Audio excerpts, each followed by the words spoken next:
My name is Iván Navarro. I'm here to present this new body of work. It's called Impenetrable Rooms. It's an installation composed by 6 different boxes.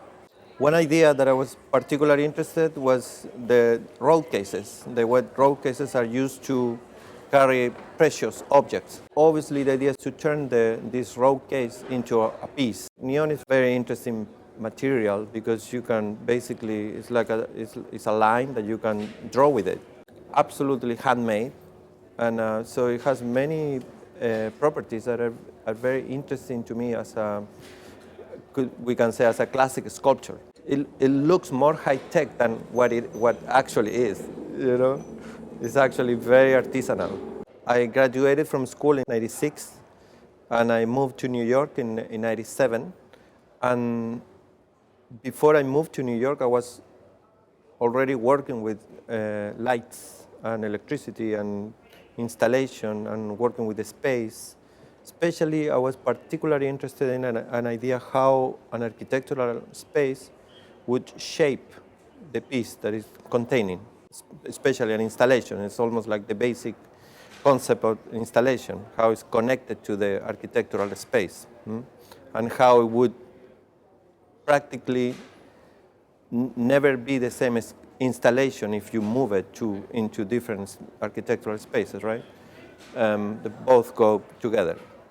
I was working with materials more like fluorescent lights, which is completely different than neon, and light bulbs. And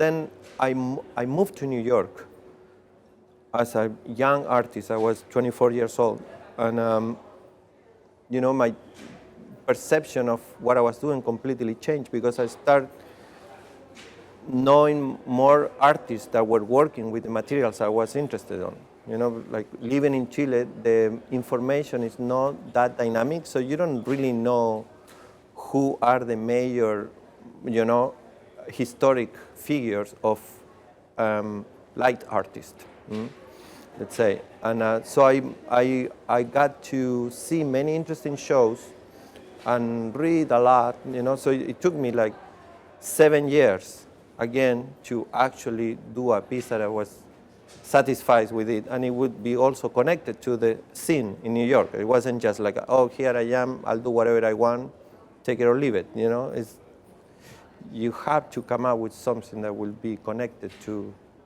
where you're showing.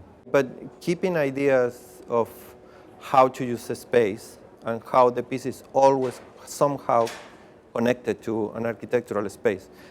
That's why it's interesting that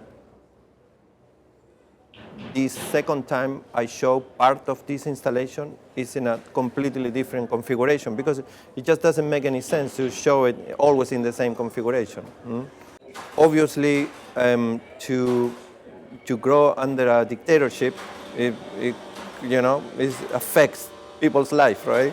So I grew up during the whole time of the Pinochet dictatorship.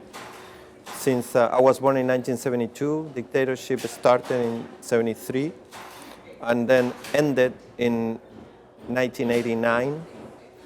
And I entered art school in 1990.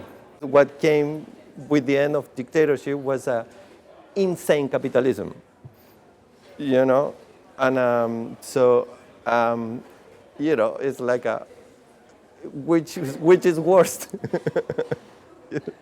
So just when I moved to New York, and it took me this 7 years to realize what I wanted to do, but keeping my previous process of work, I was also very interested in understanding the history of violence in Chile during dictatorship. There are 2 important artists, Latin American artists. One is Helio Itizica, and then the other one is Carlos Cruz Diez.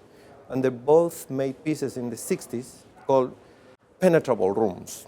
And they're basically a more utopian idea of playing with artwork and being able to interact with them and touch them. They are spaces basically full with whatever material and you can just go inside and play with it and interact with them.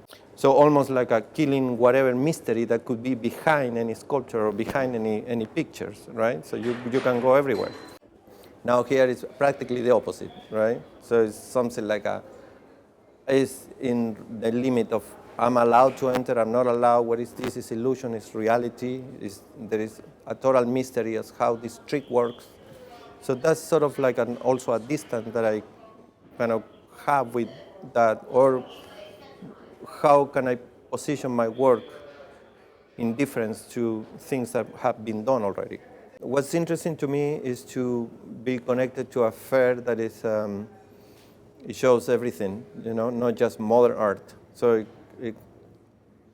that's when hopefully people can see reference to past things or things that are, not just art, maybe furniture, antiques, things like that are, no matter what, things like that, they're always influencing your work, like especially neon, for me is a craft of it's glass, so always I look into glass craft and see, maybe it's possible to put light inside this weird shape of glass, So I think that's it's interesting about the context here, and also, it's always an honor to open a new section in an art event. So it's I feel happy. It's good.